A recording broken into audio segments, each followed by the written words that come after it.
My self Priyanshi Pandey. तो आज मैं आप लोगों को प्रीवियस ईयर के 12th स्टैंडर्ड के बोर्ड एग्जाम में ग्रामर में जो क्वेश्चंस आए हुए थे, आज मैं आपको उन्हीं को सॉल्व करके बताने वाली हूँ कि अगर इस टाइप के क्वेश्चंस एग्जाम में आए तो आप बिना कंफ्यूज हुए कैसे सॉल्व कर सके। तो चलिए मैं आप लोगों को क्वेश्चन सॉल्व करके बताती हूँ। मैंने आप लोगों को 12th स्टैंडर्ड का पेपर पैटर्न एक्सप्लेन कर दिया है, आपको डिस्क्रिप्शन में मैं लिंक दे दूंगी, आप वहाँ पे जाकर पेपर पैटर्न समझ सकते हैं। तो पेपर पैटर्न के हिसाब से जो हमारा क्वेश्चन नंबर 1 का A5 है, जो कि लैंग्वेज स्टडी होता है, हम लोग वो सॉल्व करेंगे। सो हमें क्वेश्चन क्या आया है, I was quite happy getting into IIT, but my joy was short-lived. मुझे खुशी हुई थी कि मेरा IIT में प्रवेश हो चुका है, लेकिन वो खुशी मेरी थोड़ी देर के लिए ही थी। हमें 4 ऑप्शंस दिए हुए हैं यहाँ पर, मैं आपको 4 ऑप्शंस पढ़ के बताती हूँ। Though I was quite happy getting into IIT, but my joy was short-lived. ये हमारा ऑप्शन A है। ऑप्शन B दिया है, I was quite happy getting into IIT, though my joy is short-lived. Option C दिया है, though I was quite happy getting into IIT, my joy was short-lived. And option D दिया है, I was quite happy though getting into IIT, my joy was short-lived. पहले मैं आप लोगों को बताती हूँ कि दो लगता कहाँ है। जो दो होता है ये हमारे दो सेंटेंस के बीच में यूज होता है और सेंटेंस के पहले भी लगता है, कॉमा के बाद भी लगता है। चलिए देखते हैं इन चारों ऑप्शन में से हमारा करेक्ट आंसर कौन सा है। जो हमारा ऑप्शन ए है, तो जैसे कि मैंने बताया कि दो जो होता है वो हमारे सेंटेंस के बिगनिंग में भी लगता है, तो यहाँ पे दो सेंटेंस के बिगनिंग में लिखा हुआ है, दो I was quite happy getting into IIT but my Joy was short-lived. अब मेरे हिसाब से जो ऑप्शन ए है ये हमारा करेक्ट आंसर है, क्योंकि इसका मतलब क्या होता है, हालांकि मुझे खुशी हुई कि मेरा प्रवेश IIT में हो चुका, लेकिन वो खुशी मेरी थोड़ी देर के लिए थी। इस सेंटेंस का हमारा ये मतलब होता है। तो हमारा जो ऑप्शन ए है ये हमारा करेक्ट आंसर है। अब देखते हैं कि बाकी के 3 ऑप्शंस हमारे रॉन्ग क्यों हैं। तो जो ऑप्शन बी है इसमें हम लोगों को क्या सेंटेंस दिया है, I was quite happy getting into IIT दो माई जॉय इज शॉर्ट-लिव्ड। अब आप बोलोगे कि कॉमा के बाद दो आ गया तो हमारा आंसर तो राइट है। नहीं, अब आप अगर ऊपर क्वेश्चन में देखेंगे तो हमारा जो सेंटेंस है वो पास्ट में है, लेकिन यहाँ पे तो प्रेजेंट वर्ब लग गया। अगर हमारा ऊपर क्वेश्चन पास्ट में है तो हमारा आंसर प्रेजेंट में कैसे आ सकता है। अगर ऊपर पास्ट वर्ब लगा है तो हमारे आंसर में भी पास्ट वर्ब आना चाहिए, इसलिए जो हमारा ऑप्शन बी है वो गलत है। अब ऑप्शन सी देखो, दो I was quite happy getting into IIT my Joy was short-lived. अब आप बोलोगे सेंटेंस की स्टार्टिंग में तो दो लगा है, तो ये आंसर हमारा क्यों नहीं है, क्योंकि यहाँ पर बट लिखा ही नहीं है, क्योंकि यहाँ पे दो सेंटेंस को जोड़ने वाला जो बट है वो लिखा ही नहीं है, तो यहाँ पर ये भी हमारा ऑप्शन सी गलत हो गया। अब जो लास्ट हमारा ऑप्शन है, आई वॉज क्वाइट हैप्पी दो getting into IIT my Joy was short-lived. अब जो यहाँ पे दो है वो दो सेंटेंस को जोड़ने के बजाय वो फर्स्ट सेंटेंस के बीच में लग गया है, जो कि वो हमारे रूल के खिलाफ है, तो इसलिए हमारा जो ऑप्शन डी है वो भी हमारा रॉन्ग है। तो चलिए हम नेक्स्ट क्वेश्चन देखते हैं। सेकंड क्वेश्चन आया था,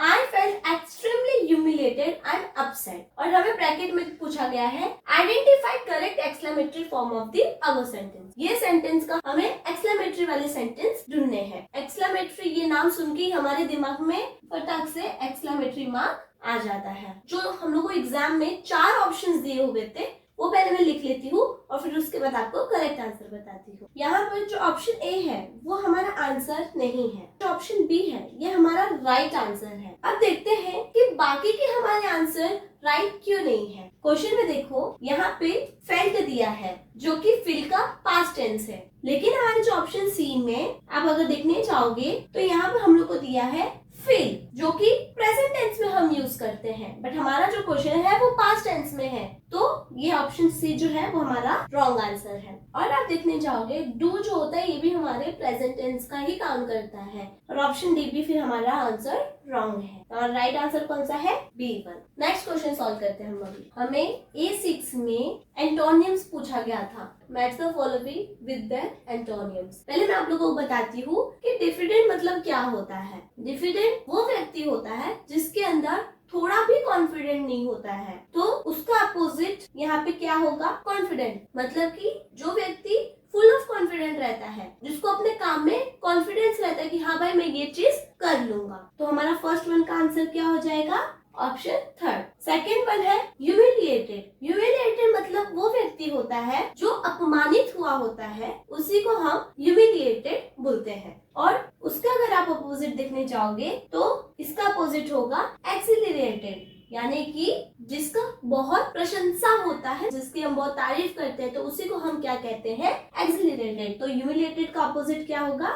एक्सिलरेटेड। सी वन है एरोगेंट। आप सभी को पता है एरोगेंट मतलब होता है घमंडी, तो घमंडी का अपोजिट होता है विनम्र। विनम्र यानी कि हम्बल। तो हमारा आंसर क्या होगा? ऑप्शन सी का फर्स्ट वन। लास्ट हमें दिया है इंफेरियरिटी। इंफेरियरिटी वो होता है जिसका स्टेटस हम लो समझते हैं, उसको हम बोलते हैं इंफेरियरिटी। और सुपरियरिटी मतलब वो होता है कि जिनको हम उच्च दर्जा देते हैं, उच्च समझते हैं। तो इंफेरियरिटी का अपोजिट क्या हो जाएगा? सुपरियरिटी। पेपर पैटर्न के हिसाब से क्वेश्चन नंबर 1 का B1 हम सॉल्व करने वाले हैं अभी, जो कि नॉन टेक्सुअल ग्रामर हमारा आता है। उसमें आपको डू एज डायरेक्टेड पूछा जाता है, जो कि 3 मार्क्स के लिए आता है। तो कैसे क्वेश्चंस आए थे वो आपको मैं भी बताती हूँ। तो हमने पहला क्वेश्चन पैसिव वॉइस के बारे में पूछा गया है। मैंने आप लोगों को एक्टिव और पैसिव वॉइस पढ़ाया है। अगर आप लोगों को एक्टिव और पैसिव वॉइस समझना है, मैंने आप लोगों को डिस्क्रिप्शन में लिंक दे दिया है, आप जाकर वहाँ पे एक्टिव और पैसिव वॉइस समझ सकते हैं। अभी मैं यहाँ पर इनके 4 ऑप्शंस लिखूंगी, फिर उसके बाद मैं आपको करेक्ट आंसर बताऊंगी। अभी आप क्वेश्चन में देखिए, both the partners have signed his agreement in haste. In haste मतलब क्या होता है? तेजी से। दोनों पार्टनर ने अपने एग्रीमेंट को तेजी से साइन किया। अब यहाँ पे आप लोगों को टेंस पहले पहचानना होगा। तो यहाँ पे जो हैव साइन है, देखो हैव प्लस वर्ब का थर्ड फॉर्म, ये हमारा प्रेजेंट परफेक्ट में यूज होता है, राइट? अब जब आप इसका पैसिव वॉइस करेंगे तो ये टेंस का नेक्स्ट टेंस में आप लोगों को आंसर ढूंढना है। हमारा जो प्रेजेंट परफेक्ट है, इसके बाद वाला जो टेंस है प्रेजेंट परफेक्ट कंटिन्यूअस, ये टेंस के बाद जो टेंस आता है प्रेजेंट परफेक्ट कंटिन्यूअस, इसी के फॉर्म में हमारा पैसिव वॉइस बनेगा। अब आप लोगों को पता है प्रेजेंट परफेक्ट कंटिन्यूअस में हमारा सेंटेंस का फॉर्मेशन क्या होता है? हैव और has plus been plus verb plus third form of a verb. तो देखो जो हमारा फर्स्ट ऑप्शन है, this agreement had been sign in haste by both the partners. अब यहाँ पे देखो हैड बीन, ये तो हमारा रॉन्ग है क्योंकि ये हमारा पास्ट परफेक्ट कंटिन्यूअस का काम कर रहा है, तो ये हमारा ऑप्शन ए गलत है। ऑप्शन बी हमारा क्या दिया है? This agreement has been sign in haste by both the partner. जो ऑप्शन बी है ये एकदम करेक्ट आंसर है, क्योंकि मैंने आप लोगों को बताया था प्रेजेंट परफेक्ट कंटिन्यूअस में क्या हमारा सेंटेंस का स्ट्रक्चर होता है? हैव और has plus been plus third form of verb. जो हैज है ये हम सिंगुलर के लिए यूज करते हैं, जो हैव है ये हम प्लूरल के लिए यूज करते हैं। अब यहाँ पे देखो जो एग्रीमेंट है ये सिंगुलर है, तो सिंगुलर के साथ हमेशा हैज लगता है। तो दिस एग्रीमेंट हैज बीन जो है ये हमारा प्रेजेंट परफेक्ट कंटिन्यूअस का काम कर रहा है। तो हैज बीन वर्ब का third form sign in haste by both the partner. तो ये हमारे रूल के हिसाब से जो ऑप्शन बी है ये हमारा करेक्ट आंसर है। अब देखो ऑप्शन सी हमारा आंसर राइट क्यों नहीं है? क्योंकि यहाँ पे देखो हैव आ गया है, जो कि हैव हम नहीं लिख सकते क्योंकि एग्रीमेंट जो है वो सिंगल है। ऑप्शन डी जो है उसमें क्या है? This agreement was sign in haste by both the partner. ये तो हमारा गलत हो जाएगा क्योंकि यहाँ पे वाज साइन आ गया, जो कि हमारा प्रेजेंट परफेक्ट कंटिन्यूअस का काम करता ही नहीं है। अब हम नेक्स्ट क्वेश्चन सॉल्व करते हैं। अगर आप लोगों को डायरेक्ट और इनडायरेक्ट स्पीच डिटेल में सीखना हो तो मैंने आप लोगों के लिए डिस्क्रिप्शन में डायरेक्ट और इनडायरेक्ट स्पीच का लिंक भी डाल दिया है, आप जाकर वहाँ पे देख सकते हैं। डायरेक्ट स्पीच क्या होता है? जो एक इंसान सामने वाले से डायरेक्ट कम्युनिकेट कर रहा है। इनडायरेक्ट स्पीच क्या होता है? जब दो जन का कम्युनिकेशन ये थर्ड पर्सन तक वो बात जब जाती है तो वो सेंटेंस किस हिसाब से चेंज होता है, उसको हम क्या कहते हैं? Indirect speech. देखो यहाँ पे क्वेश्चन दिया है, I asked my sister What can I do for you in this matter? इस सेंटेंस का मतलब क्या होता है? मैंने अपनी बहन से पूछा कि मैं इस मैटर में क्या कर सकता हूँ। तो ऑप्शन ए दिया है हम लोगों को, I asked my sister what I could do for her in that matter। अब देखो सबसे पहले आप लोगों को कैन देखना है, यहाँ पे जो हमारा वर्ब है उसे देखना है। जब डायरेक्ट स्पीच हम जब इनडायरेक्ट में कन्वर्ट करेंगे तो कैन जो है वो कुड हो जाएगा और जो दिस है वो दैट हो जाएगा, सिस्टर का हर हो जाएगा और आई का ही हो जाएगा। तो ऑप्शन ए में देखो ये तो नॉर्मली जो सेंटेंस है वही कॉपी पेस्ट है, बस कैन का कुड कर दिया है और दिस का दैट कर दिया है। बट यहाँ पे आई को ही नहीं किया है, सिस्टर को हर नहीं किया है और वापस आई को ही नहीं किया है। तो जो ऑप्शन ए है वो हमारा गलत है। जो ऑप्शन बी है उसमें दिया गया है he asked his sister what he could do for her in that matter। मेरे हिसाब से जो ऑप्शन बी है ये करेक्ट आंसर है, क्योंकि यहाँ पे देखो आई का ही हो गया और माई का हीज हो गया, कैन का कुड हो गया और आई का ही हो गया, यू का हर हो गया और दिस का दैट हो गया। तो हमारे रूल के हिसाब से हमारा जो सेकंड सेंटेंस है वो बराबर है, तो ये हमारा राइट आंसर है। अब देखते हैं ये दो आंसर हमारा रॉन्ग क्यों है। जो ऑप्शन सी है यहाँ पे दिया है I asked my sister what he could do for her in this matter. अब यहाँ पे देखो आई का आई है, माई का माई है, बस आगे के सेंटेंस को चेंज किया है, तो हमारा जो ऑप्शन सी है ये भी हमारा गलत है। जो ऑप्शन डी है ये हमारा सेंटेंस ही गलत है। यहाँ पे बोला है he asked my sister what she could do for her in that matter, मतलब ये सेंटेंस का मतलब ही एकदम अलग हो गया है।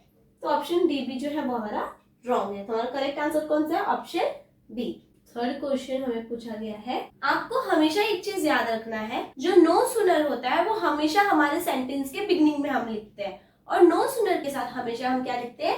हैड लिखते हैं। तो चलिए हम देखते हैं कि हमारे क्वेश्चन का आंसर क्या है। तो सबसे पहले हमारा क्वेश्चन हम समझेंगे कि हमारा जो क्वेश्चन है वो प्रेजेंट में कि पास्ट में। तो देखो यहाँ पे जो वर्ब है लेफ्ट ये हमारा पास्ट में है, हमारा आंसर में जो वर्ब होगा वो भी हमारा पास्ट में होना चाहिए, प्रेजेंट में नहीं होना चाहिए। ऑप्शन जो ए है no sooner does he leave the house then he met with an accident.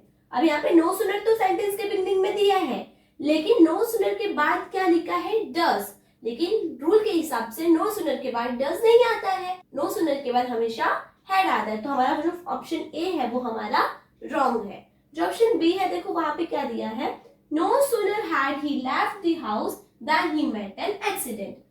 तो option B is a correct answer. No sooner जो हमारे सेंटेंस के बिगिनिंग में ही लिखा हुआ है और उसके बाद हैड लिखा है एज पर द रूल। तो हमारा जो ऑप्शन बी है वो हमारा राइट है। अब देखते हैं कि जो हमारा ऑप्शन सी और जो ऑप्शन डी है ये रॉन्ग क्यों है। तो जो ऑप्शन सी है इसमें नो सुनर के बाद डिड लग गया है, जो कि रूल के हिसाब से गलत है, तो इसलिए जो हमारा ऑप्शन सी है वो गलत है। ऑप्शन डी में हमें दिया है no sooner do he leave the house then he met with an accident. अब यहाँ पे देखो जो डू होता है ये हम प्रेजेंट टेंस के लिए यूज करते हैं और लीव ये भी हमारा प्रेजेंट वर्ब है, तो इसके लिए जो हमारा ऑप्शन डी है ये भी हमारा गलत है। तो ऑप्शन बी है ये हमारा करेक्ट आंसर है। क्वेश्चन नंबर 1 का B2 हमें स्पॉट द एरर आता है, जो कि 1 मार्क के लिए आता है। तो हमें पिछले टर्म क्या क्वेश्चन पूछा गया था, अब यहाँ पे देखो हैज बीन ये हमारा प्रेजेंट परफेक्ट कंटिन्यूअस के लिए यूज होता है। किसके लिए? Present perfect continuous. और लास्ट में हमें दिया है सिंस 1996, यानी कि हम लोगों को सर्टेन टाइम बता रहा है। देखो सिंस हम कब यूज करते हैं? जब हमें निश्चित समय बताना होता है जो कि सर्टेन है। और यहाँ पे अगर आप देखने जाओगे तो रूल के हिसाब से जो वक्त है ये हमारा रॉन्ग है, यही जो वक्त है ये हमारा एरर है जिसको हमने स्पॉट कर दिया है। रूल के हिसाब से फॉर्मूला अगर हमारा प्रेजेंट परफेक्ट कंटिन्यूअस है तो हम लोगों का जो वर्ब है वो ईडी में नहीं बल्कि आईएनजी में होना चाहिए। तो इसलिए हमारा जो सेंटेंस का स्ट्रक्चर कैसा हो जाएगा? शी हैज बीन वर्कड का वर्किंग हो जाएगा इन दिस ऑफिस सिंस 1996। तो हमारा एरर क्या था? वर्क, जो कि हमने राइट करेक्ट करके क्या लिख दिया? वर्किंग। अब हम नेक्स्ट क्वेश्चन पे जाते हैं। क्वेश्चन नंबर 2 का A5 में as per the paper pattern, question number 2 A5 में भी हमें लैंग्वेज स्टडी ही पूछा जाता है, जो कि 2 मार्क्स के लिए आता है। आप लोगों को मैं प्रेजेंट परफेक्ट टेंस का फॉर्मूला बताती हूँ कि अगर आपके सेंटेंस में हैव और हैज प्लस वर्ब का थर्ड फॉर्म अगर दिखे, मतलब हैव और हैज प्लस वर्ब का थर्ड फॉर्म, अगर हमारा सेंटेंस कुछ इस टाइप का हुआ तो वो हमारा सेंटेंस प्रेजेंट परफेक्ट का होता है।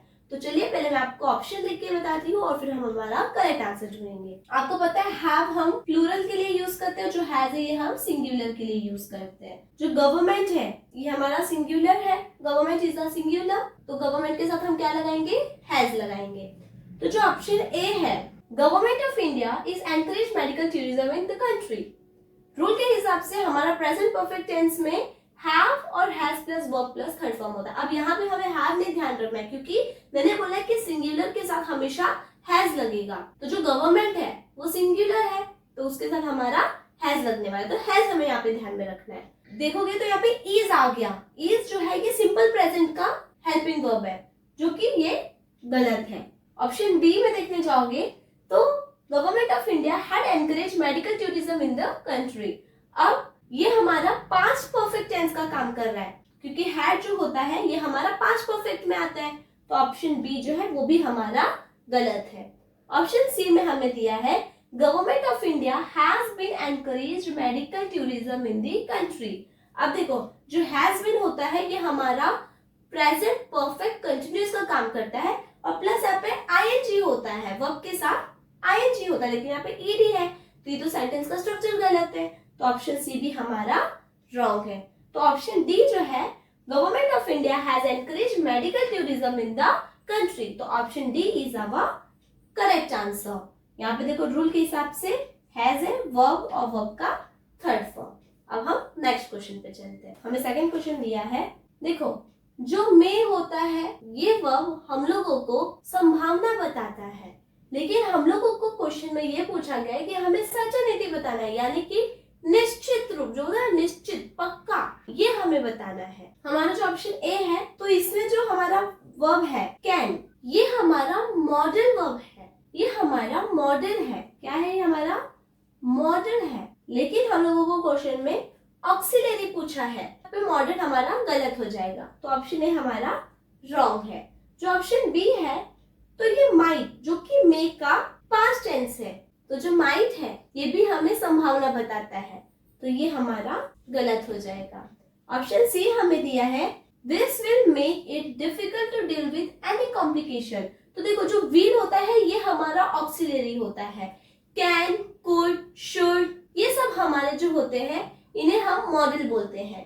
विल, शैल, ये सब हमारे ऑक्सिलरीज होते हैं।